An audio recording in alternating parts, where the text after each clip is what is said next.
میرا دل بدل دے، میرا دل بدل دے، میرا دل بدل دے۔ جو لوگ امام کے ساتھ رکوع میں شریک ہوتے ہیں، یعنی کوئی شخص آیا اور امام رکوع میں تھا، تو حدیث شریف میں آتا ہے کہ جس نے امام کے ساتھ رکوع کو پا لیا اس نے اس رکعت کو پا لیا۔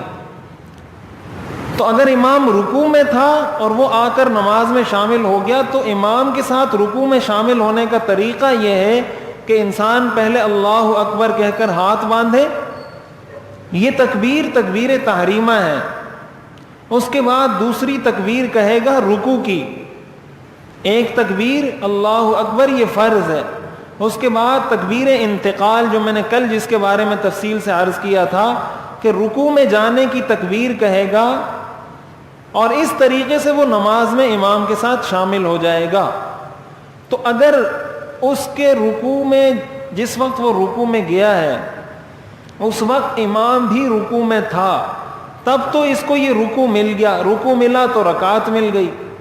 لیکن اگر امام نے سر اٹھا لیا تھا، امام اتنا کھڑا ہو گیا تھا کہ جس کو رکوع نہیں کہا جا سکتا، اتنی اس کی کمر سیدھی ہو گئی تھی، اگرچہ اس نے سمع اللہ کہا یا نہ کہا ہو اب تک، لیکن اس کی کمر اتنی سیدھی ہو گئی ہے کہ دیکھنے والا یہ سمجھے کہ یہ رکوع میں نہیں ہے۔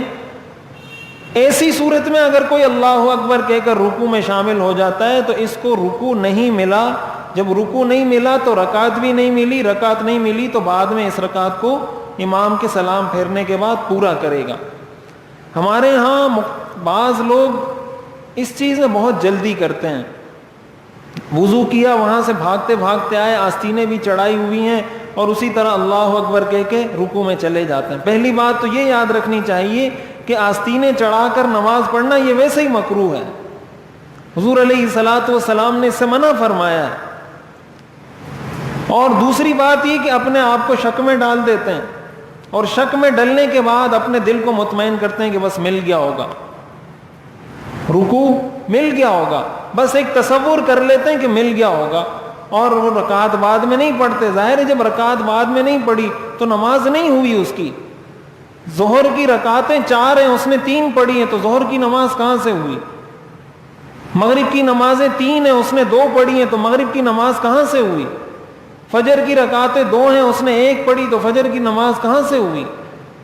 تو اس لیے اس چیز کا اہتمام کرنا چاہیے کہ امام کے اٹھنے کے بعد یا امام کے اتنا اٹھنے کے بعد کہ دیکھنے والا اس کو یہ سمجھے کہ یہ کھڑا ہو چکا ہے، کوئی اگر رکوع میں چلا جاتا ہے، اگرچہ وہ 3 دفعہ نہیں 5 دفعہ بھی سبحان ربی العظیم رکوع میں پڑھ لیتا ہے، اس کو وہ رکعت نہیں ملے گی، بعد میں اس رکعت کو وہ دہرائے گا۔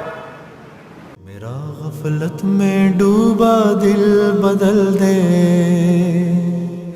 ہوا و حرص والا دل بدل دے، میرا غفلت میں ڈوبا دل بدل دے، خدایا فضل فرما دل بدل دے۔